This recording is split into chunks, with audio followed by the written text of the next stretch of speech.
The world of networking seems to be innovating rapidly. Well, at least it is if you're in the data center. Thanks to things like cloud and AI, the pace of innovation is exceeding our ability to keep up. And then we go back to the edge where our laptops and tablets are still stuck in a time zone from the mid 2000s.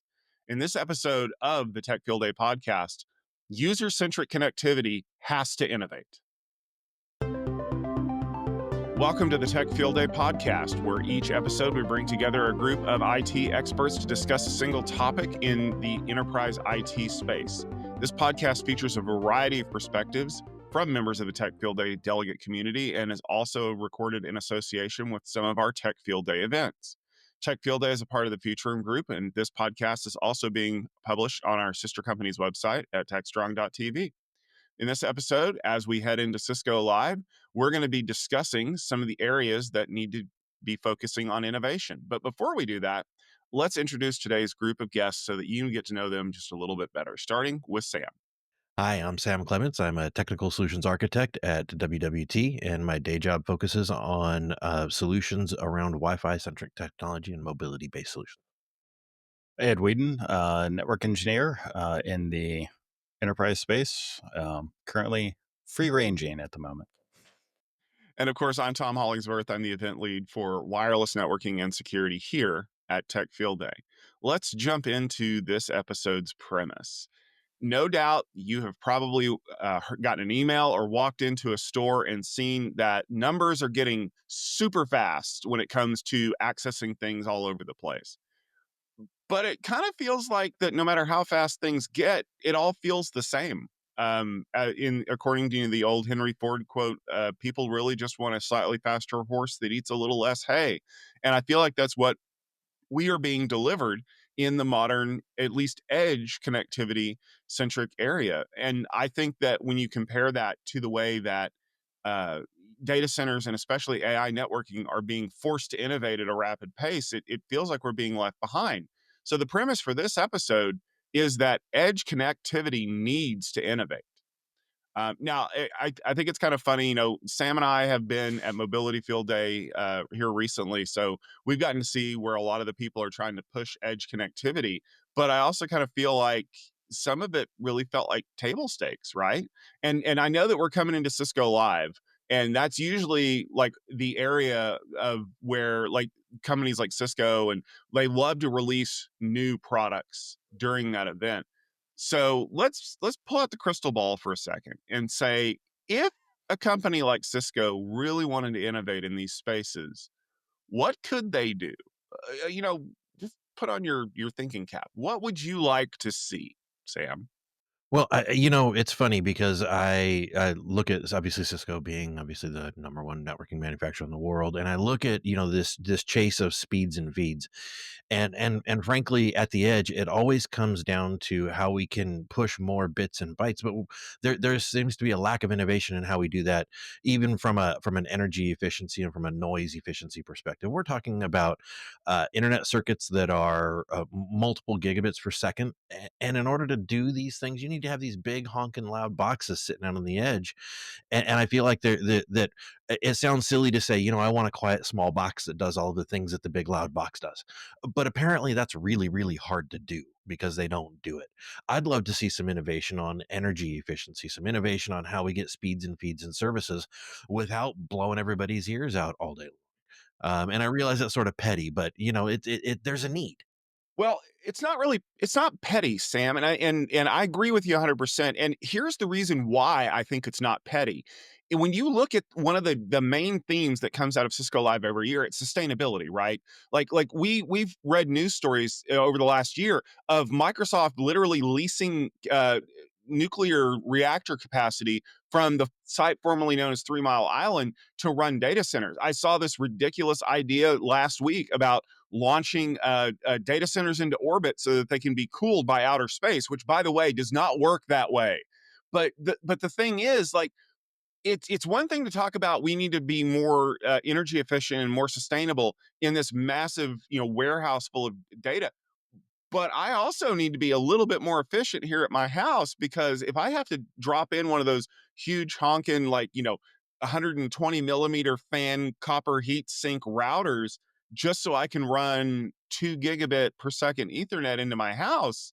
Like, I want some sustainability there too, because I'm the one that has to pay that power bill.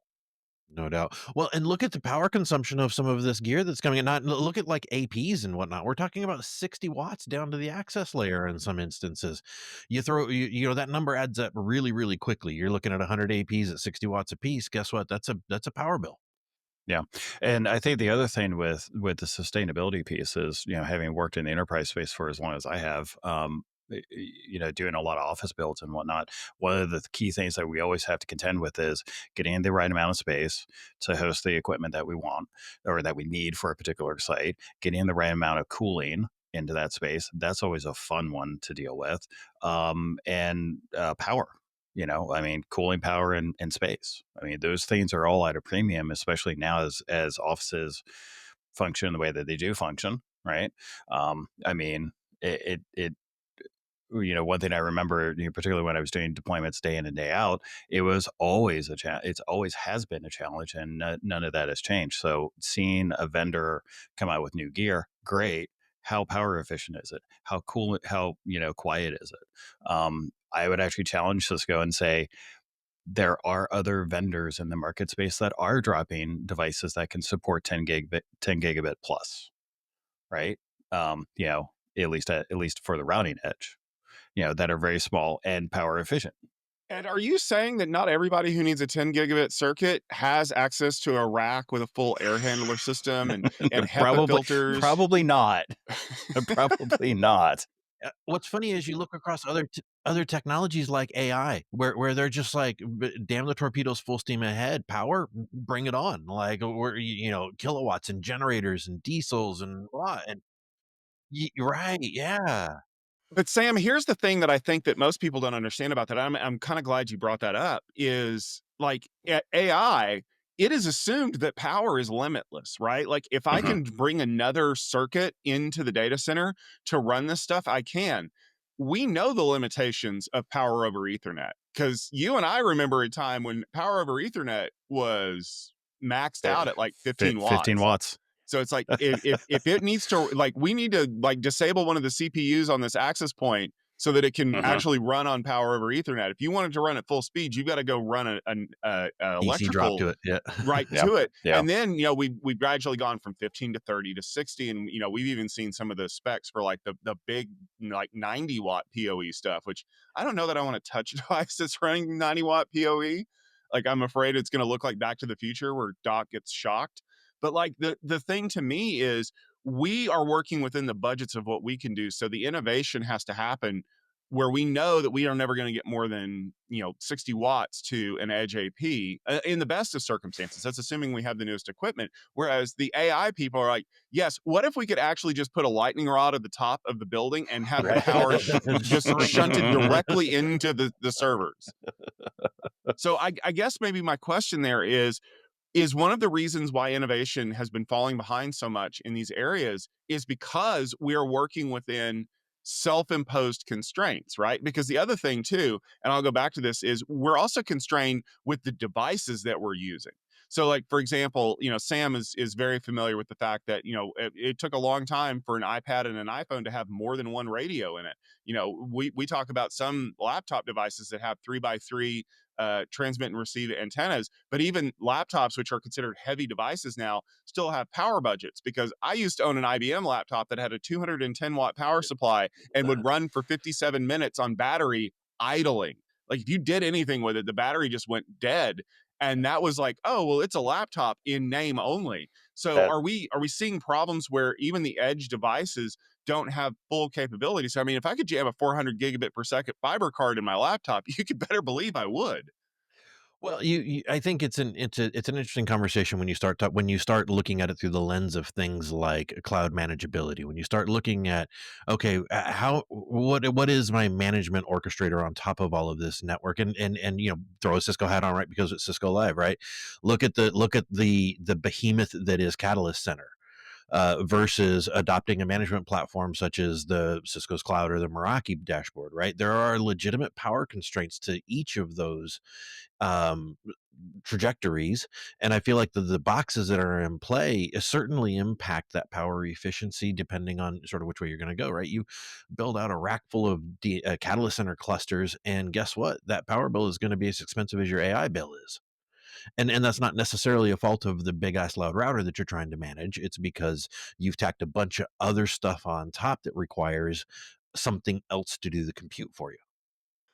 I'm glad that you mentioned Catalyst Center because some of us are old enough to remember Cisco Works and the behemoth that was. It's like, my compute bill just quadrupled because this is going to take 18 servers and 2 copies of MySQL. But I think that's actually one of the things that Meraki got right from the start was people don't want to run the infrastructure. They want to access it, but they don't want to maintain it.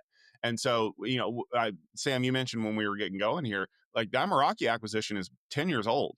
Like we're starting to see the fact that as we've heard over the last couple of years at Cisco Live that especially when it comes to the wireless side of things, Meraki and Catalyst are one company now. It is Cisco Wireless, and that integration is super important because it creates consistency for people. Like I can remember trying to transition from using Aeronet APs to lightweight access points, and I made a year of my career out of doing that for customers and how big of a pain in the neck that was. And now it's consistent. Like we don't have these arguments of, is it autonomous versus controlled? Is it this? Is it that? It's just wireless. Now we're still solving hard problems there and we're still ensuring that users have maximum connectivity, but we're not arguing about which dashboard's being used or what functionality is going to be enabled. It's just kind of all there. So maybe the question is, do we need more things like that? Do we need more solutions that concentrate the functionality of management into something so simple to use that we can spend our time more wisely solving other problems? Yeah, look, Cisco's biggest competitor there for a decade has been Meraki, and which is obviously a tad on the alarming side. And when we see Cisco, I think start moving cloud managed architecture back into the campus, where they obviously Cisco has a tremendous amount of core competency in. There's some challenges there, right? There's some challenges with folks that don't want to spread VLANs all over the place. There's some challenges with tunneling technologies and the like. We've seen for many, many years that cloud manageability and campus haven't yet been fully fleshed out, and there's a need there, right? There's a need for an edge box or a data plane box or something along those lines. It'd be really great to be able to cloud manage my campus, and that is from top to bottom, including my big ass chassis switches, my modular switches, controllers, APs, fabrics, and the like. And today we're just not there yet. I think that's a big challenge, and that's I mean, it's a challenge that we faced where I was, and I think a lot of organizations do face. And I think, Sam, to your point, that Cisco's biggest competitor is Meraki. I never thought of it from that perspective before, but that's a great way of putting it. Meraki did a lot of things very well from the cloud management space, and a lot of other vendors in the world are starting to copy that or have been doing it their own flavors of that out there, and it still feels like Cisco is kind of competing with itself a little bit. Not that Cisco would ever do anything like that. Uh, Sorry, that was my outside voice again. But seriously though, I mean, I think that's where I almost feel like cloud management solution is almost table stakes now. Especially any organization that's just spinning up right now, they want cloud management capability. For whether it's for their products, within their cloud presence in AWS, Azure, whatever. But they want that same capability, that same ease, for managing their infrastructure. Their on-premises infrastructure. And Sam, to your point, there are pros and cons that come with that. Let me throw a wrench into this conversation because, Ed, as a longtime network engineer before I got this job, I completely agree with you. Like, I want cloud management, right? I want to be able to log Mhm. into a portal and manage things. But other things that we're hearing in the industry are that people don't even want that. They just want it Mhm. managed. And so when you look at companies like Nile and Brahmin and Meter, they are going one step beyond what Meraki offered, which is you don't even have to manage it. We will do that for you. You Right. just do things. And I think that now that, to Sam's point, Meraki was the largest competitor of Cisco for the longest time. But now that they're one big happy family, most for the most part. Now the Ish. competition is going to be the Mostly. companies that stepped out a little bit further on that edge and said, "Well, what if we just did it all for you?" And we have heard from Nile, and we have heard from Meter at various field day events, and I know that there's hesitation from the delegates about how to implement this stuff. And boy, if you haven't seen those videos, you really should watch them. Yeah, I definitely need to go back and watch those because But I think that's an interesting space. but the question that I have is that because we're getting pressure from the C-suite to remove even more roadblocks, including things that we don't think are roadblocks? I would take it a step further and say that it's not just pressure from the C-suite to remove roadblocks, move faster, less people, less spend. And whether that's and whether that is a v- a valid argument, it can easily be debated, but you can't deny the fact that there are pressures coming from top down to really cut costs across the board. I'm speaking from direct experience with that, and that's a big pressure point. And I think one of the big pressure points there is you get pressure getting pushed down to say cut cost, do more with less. How do you do that? And the traditional ways of management that we have done management in the past don't scale. They just don't. And so that's where I think you start moving in towards the cloud managed infrastructure and the MSP market, yeah, whether it's a true MSP or like what you're talking about with Nile, and other other companies in that space, what they bring to the table. So it's a very interesting time right now. So yeah. The as a service thing is really comes down to a consumption problem at the end of the day in my book. But just because Uber came out doesn't mean that General Motors stopped selling cars to end users, right? Just because you have an as a service offering, it doesn't necessarily mean that the world is going to change overnight. Look at what cloud did to data centers, and look at the pendulum is swinging back the other way with repatriation of data and the like.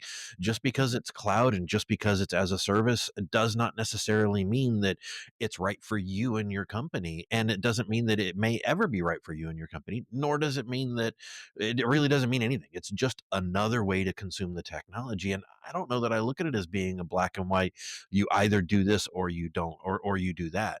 The right solution for the right consumption model for the right use case. The age old answer. It depends. It depends.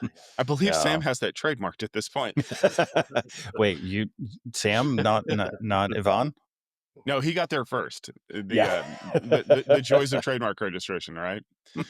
But I think that you all bring up really good, valid points here. Anyone who believes that there is a one size fits all Yeah. solution is going to be very, very mistaken. And we're even seeing that, I dare I say it, in the AI space, right? Like, it used to be that everybody ran InfiniBand. And Mhm. the reason why is because InfiniBand was optimized for HPC, and it also was owned by NVIDIA, who was still is the largest manufacturer of AI stuff. But it was also a very one size fits all solution. And I know that I really piss people off when I say this, but it's basically the fiber channel of networking, right? Like, as long as your network looks like this, it's perfectly fine. But if you need I to mean, scale past this many nodes, well, you're kind of screwed. And at so least they you were didn't call it the seeing token ring of networking. no, no, no, because I really don't want to get the IBM people on my case. But people finally realized that they needed to expand past that idea, and so that's why we've seen innovation with Ultra Ethernet and Spectrum X and things like that, which are creating, they're busting through the scaling limitations. Of course, they've got their other problems to solve, because we all know that Ethernet is probably the worst protocol for deterministic delivery, but it's that complacency, right? Like, this is the way that every network is going to look, and this is the way that things need to be built. I mean, anybody remember Cisco reference designs? Mhm. Was it SNRDs, like solution reference Please, network yeah. designs, that, like, I, Yeah. I still have them like wallpapered in my house. So, like, here's the core, here's the access, here's distribution, here's the internet block, here's the WAN block. I think I have some of those burned into my brain at this point. And now we don't do that. Now we have Clove Yeah. fabrics, and now we have, Yep. very intelligent edges that do a lot more processing than they used to. It's almost like the distribution layer has collapsed into, something very unlike what we've seen, but it took innovation in the market to get us there because, the fact that an access point is effectively like a very small server now, look right, the amount of processing that it has to do, the amount of policy enforcement that it has to be done at the edge, because our edge clients are getting more and more massive. I mean, I had a conversation with somebody just the other day about running AI workloads at the edge because we now have the capability to do that. Is this where I always laugh because like if you look at the market for smartphones pre 2007, they all looked vastly different from each other, right? You had the Palm Treo and the BlackBerry and all these other things, and then for some reason after 2007, they all look the same, little nondescript black rectangles. But it was because the industry was still trying to figure out what they wanted to do, and then when the winning idea came along, everybody immediately wanted to do the winning idea. Are Right. we seeing a situation where for the longest time up until maybe a couple of years ago, the winning idea was these traditional network designs, and then when a disruptive technology, whether it was cloud or AI, came along and blew that whole thing up, now everybody is scrambling to try to come up with a better solution, and that's what we really need, is we need some kind of really disruptive innovation at the user edge to bring that along. Use cases, of course, evolve, and sometimes the technology is looking for a problem to solve. I look at containers on APs, right? That have been a thing you can do for the past, let's call it 7, 8 years or so. And really, what was the use case for that? Well, hooking to some sort of external module or something, or doing crypto mining or something, right? The use cases for when containers came out on APs are essentially obviated today, right? They're obsolete and they're not even being used.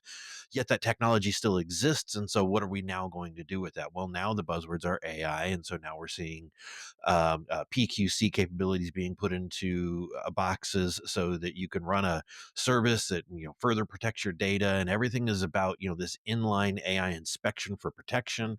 Um, the use cases change and evolve, and Lord knows the same thing we were using containers for 7, 8 years ago isn't what we're using them for today. And same thing on edge, yeah, same thing on switches that have container support and routers and all of the devices, right? Yeah, I think there's some. I think the innovation piece or that disruptive piece, I think, is something that is starting to come to fruition, depending on where you are. And I think some of that disruption needs to happen in order for that innovation to get pushed along. The container piece is one that's very interesting, Sam, that you mentioned that, because that's something that I was just beginning to explore in a previous role. Um, seeing what we could do with that. And, one of the big things that I always had in the back of my mind was site survivability. Because one of the big problems, one big challenge, particularly at an enterprise level, when you're talking about, a decent sized enterprise, is site survivability, at least for offices, right? Like, how do you actually make sure that, hey, I lose connectivity to my data center. Okay, but now where, all those other core services, how can I get those? And so there's some interesting edge to that point of edge cases. So I guess what we probably need to say, because this episode, if you're watching it when it releases, is releasing right before the keynote at Cisco Live. I want you both to pick one thing that you hope that Chuck Robbins and Jitu Patel are going to release at the keynote that is going to wow you, solve this problem, make everybody happy. Um, Sam, I'll start with you. One thing that you really want to see.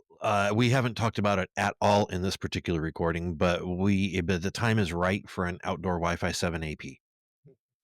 Yes, I think that anyone who goes to any kind of sporting event will agree with you Yes. that we need something that can work outdoors, and honestly, with all of the craziness around 6 gigahertz Wi-Fi 7, all that other stuff, yes, the AFC time is right. regulatory requirements. Yeah, there's all sort and it certainly makes sense why we haven't had one just yet, but it's now. Well, we need it. Yeah, well, I mean, how else am I going to be able to live stream my Beyonce concert experience without the right Exactly. stuff? Exactly. Ed, what about you? What's the one thing you want to see? Oh, I would think I think I would probably lean heavily on probably better cloud management without needing to do on-prem services, like actually putting that control plane into cloud services, kind of like when Meraki, from the Meraki model, and have better unification across the entire platform, routing, switching, wireless. I think that's pretty fair. That's kind of where I would say that's table stakes now, right? Is unified management experience, because they're getting killed, with other companies that are doing that.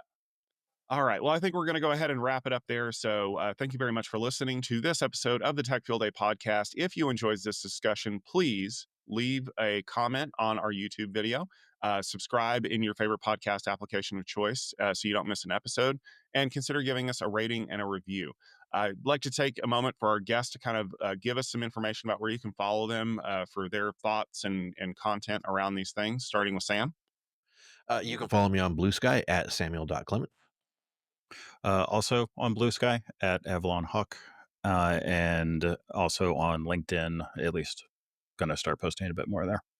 Outstanding. And of course, you can follow me on Blue Sky as networkingnerd.net. You can also read my blog there and do all the other things. This podcast is brought to you by Tech Field Day, which is your home for IT experts from across enterprise IT, part of the Future Room Group. If you'd like to check out our upcoming events as well as more great episodes of this podcast, head over to techfieldday.com/podcast or view us on TechStrong TV or in the new TechStrong TV app. Thanks for listening very much. We'll be back next week with another great episode. Until then, take care.